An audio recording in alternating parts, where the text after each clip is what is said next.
तो देवताओं के गुरु हैं कौन? बृहस्पति। और राक्षस के गुरु कौन है? शुक्राचार्य। ये दो मालूम होना चाहिए, ठीक है। तो एक बार देवताओं के गुरु बृहस्पति की पत्नी तारा, ठीक है, बहुत सुंदर थी, अति सुंदर। और देवता के गुरु जो है बृहस्पति जो है देवता लोग को पढ़ाते भी थे, गुरुकुल था। तो बहुत सारे देवता उनके गुरुकुल में पढ़ते थे। उनमें से एक चंद्रमा भी था, पढ़ने वाला विद्यार्थी, जैसे हम लोग पढ़ाते हैं यहाँ पर। तो ऐसा एक विद्यार्थी कौन था? चंद्रमा था। चंद्रमा भी बहुत सुंदर था, देखने में कैसे सुंदर लगता है। शरद पूर्णिमा बोलते हैं ना, शरद पूर्णिमा है ना, क्यों कि आज के चंद्रमा सब ऋतुओं में बहुत सुंदर दिखाई देता है। हाँ, तो ऐसा शरद पूर्णिमा में जैसे चंद्रमा सुंदर दिखाई देता, वास्तव में सुंदर है वो। तो एक समय की बात है कि उधर बृहस्पति की पत्नी तारा बहुत सुंदर थी और उसका शिष्य चंद्रमा वही बहुत सुंदर था। तो दोनों एक दूसरे को सुंदरता को देख करके मोहित हो गए, बृहस्पति की पत्नी और चंद्रमा। तो मोहित हो गए तो क्या हुआ कि तारा जो है वो चंद्रमा के पास में चली गई। कुछ समय बाद में बृहस्पति को पता चला, तो बृहस्पति चंद्रमा के पास में गया और बोला, भाई मेरे पत्नी को लौटा दो, ठीक है। तो वो बोला, चंद्रमा बोला कि भाई देखो, आप अपनी पत्नी का रक्षा नहीं कर पाए, तभी तो वो यहाँ पर आई है। रक्षा कर लिए होते तो यहाँ पर नहीं आती वो जो है। और दूसरा, मैं उसको लाया नहीं हूँ, वो अपने मन से इधर आई है, तो मैं कैसे वापस करूँगा? मैं जो, यदि वो चाहे तो चले जाए, मुझे कोई आपत्ति नहीं है। तो बहुत कहना सुनना हुआ। तो बोला, भाई वो जाना नहीं चाहती तो मैं कैसे भेजूँ मैं जो है। तो बृहस्पति जो है वापस आ गए। कुछ दिन बाद में फिर उनको लगा कि नहीं, कि मेरी पत्नी वहाँ पर है, ये तो ठीक नहीं है ये। फिर दोबारा गए और अपने शिष्य को चंद्रमा को समझाए कि भाई ये तू कर रहा है, ठीक नहीं कर रहा है, शास्त्र का नियम के हिसाब से तुम काम नहीं कर रहे हो।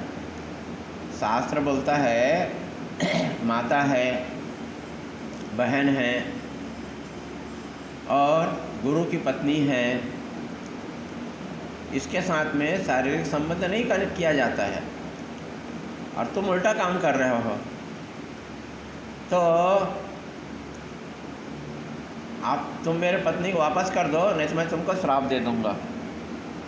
तो चंद्रमा बोलता है, तुम मुझको श्राप दे नहीं सकते, क्योंकि मैं अपना से लाया नहीं हूँ उसको, हरण करके नहीं लाया, वो अपने से आई है ना। तो तुम्हारा श्राप मुझको लगेगा नहीं, क्योंकि मैंने आप कुछ अधर्म का काम नहीं किया। फिर वापस गया बृहस्पति।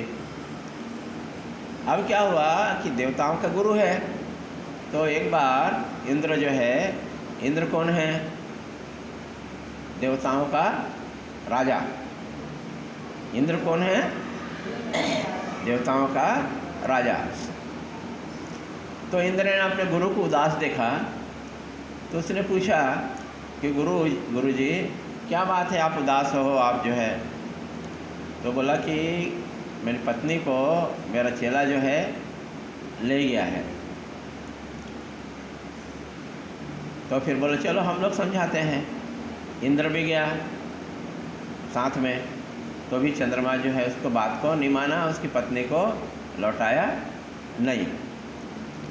तब यह निश्चित हुआ कि अब युद्ध किया जाए, ठीक है, क्योंकि अभी मान नहीं रहा है बात, तो युद्ध करना है। तो इंद्र जो है अपने समस्त सेनाओं को इकट्ठा किया और युद्ध के लिए चंद्रमा के पास में गया। तो चंद्रमा भी कम नहीं था, वो भी अपना सेना इकट्ठा किया। इसी बीच में चंद्रमा जब युद्ध सेना इकट्ठा कर रहा था तो राक्षसों का जो गुरु है शुक्राचार्य, उसको पता चला कि देवताओं की तरफ से कौन खड़ा हुआ है, बृहस्पति, तो मैं चंद्रमा का साथ दूंगा मैं जो है, क्योंकि एक दूसरे के कट्टर विरोधी थे उन लोग जो है, शुक्राचार्य और बृहस्पति। तो बोला जब उधर से वो खड़ा है चंद्रमा, तुम चिंता मत करो, मैं तुमको साथ दूंगा, है ना। इधर वो अपना शुक्राचार्य खड़ा हो गया। अब महान भीषण युद्ध होने वाला था जिसमें दुनिया हेर फेर हो जाता। तो कैसे भी करके ब्रह्मा जी को पता चला, ब्रह्मा जी बीच में गए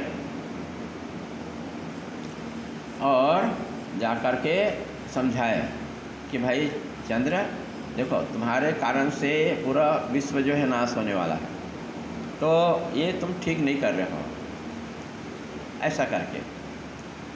तो फिर जैसा भी हो चंद्र जो है मान गया, ठीक है, और बृहस्पति की पत्नी को वापस कर दिया। अब वो पत्नी कहाँ आ गई, बृहस्पति के पास में आ गई। तो उस समय वो गर्भवती थी, ठीक है, उस समय क्या थी, वो गर्भवती थी। तो भी से बृहस्पति ने उसको रखा और जब संतान हुआ, ठीक है, तो प्रश्न ये था कि वो किसका पुत्र है। वो भाई वो पुत्र जो है बृहस्पति का पुत्र है कि चंद्रमा का पुत्र है, निर्णय नहीं हो पा रहा था। तो देवताओं की सभा आई और तारों को बुलाया गया सभा में और बोले कि भाई ये बताओ कि ये किसका पुत्र है ये। तो उसने स्वीकार करी कि ये जो पुत्र जो है वो चंद्रमा का पुत्र है, ठीक है। तो फिर बहुत सुंदर था वो, बहुत सुंदर, जैसे चंद्र सुंदर था वैसे उसका पुत्र भी सुंदर था। तो उसका नाम रखा गया बुध। क्या नाम रखा गया, बुध। बुधवार बोलते हैं ना, बुधवार, तो ऐसा उसका नाम क्या रखा गया, बुध रखा गया। तो ऐसा देवी भागवत में एक छोटा सा कथा आता है, ठीक है। अगले समय कुछ दूसरे पर चर्चा करेंगे, ठीक है। हरि ओम तत्सत।